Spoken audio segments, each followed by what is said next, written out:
A motorcyclist is recovering and another driver is in custody after a crash that shut down part of the Gene Snyder this evening.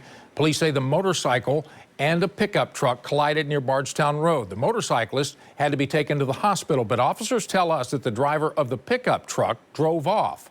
They were later found and taken into custody. The crash is under investigation tonight. Some of the work on the I-65 project is moving ahead of schedule, and part of it is reopening early, a couple of days. Starting on Monday, drivers will be able to use the southbound lanes between University Boulevard and the Watterson, highlighted by, as you see on this map here, in orange. Those lanes were initially set to open on Wednesday. And when it comes to the rest of the project, officials say crews have been working hard to keep it on schedule despite some of the rain and extreme temperatures that we've been dealing with. They have 250 employees working out there to do all three of these sites, and that's in 2 shifts per day.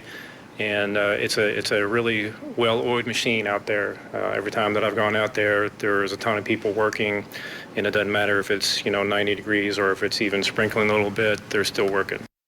I-65 will reopen to 2 lanes of traffic in each direction on August 1st. Some controversy tonight over the Clark Memorial Bridge. There are plans to reduce southbound traffic on the bridge to 1 lane, something Jeffersonville's Mayor Mike Moore is advocating against. The city said this morning he sent a letter to the Kentucky Transportation Cabinet in March raising concerns about that plan and offering alternatives like toll reductions on other bridges. But according to Jeffersonville, KYTC has not responded.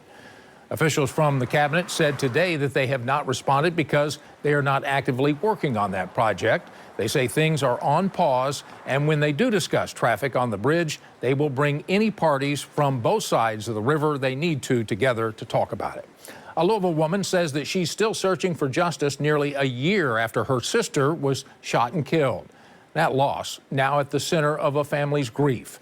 WLKY's DeAndrea Turner shares their plea for answers. I really miss my sister. For 46 years, Susie Coleman was Keisha Heath's only sister, 10 years younger, but always close until June 28, 2025. That night in the Russell neighborhood, police say Coleman was one of 2 women shot on West Madison Street. She died nearly 3 days later. Her family says the shooting followed an altercation, but what they can't understand is how it ended in gunfire. Well, she's missed, and I want some justice done because it's not right, She had people that loved her and cared a lot about her, and she had her grandbaby in her arms when it happened, and I think that was cold-blooded, I think it could have been dealt with better than that. For this family, that night was just the beginning of layers of heartbreak. My mother grieved herself to death shortly after she died September the 27th, and my niece got killed August the 13th, so we've had a lot of tragedies right now. 3 losses, 1 family, all in 1 year. Now they're left with grief and a plea. If anybody knows anything, please come forward because it's very hurtful, DeAndrea Turner, WLKY News.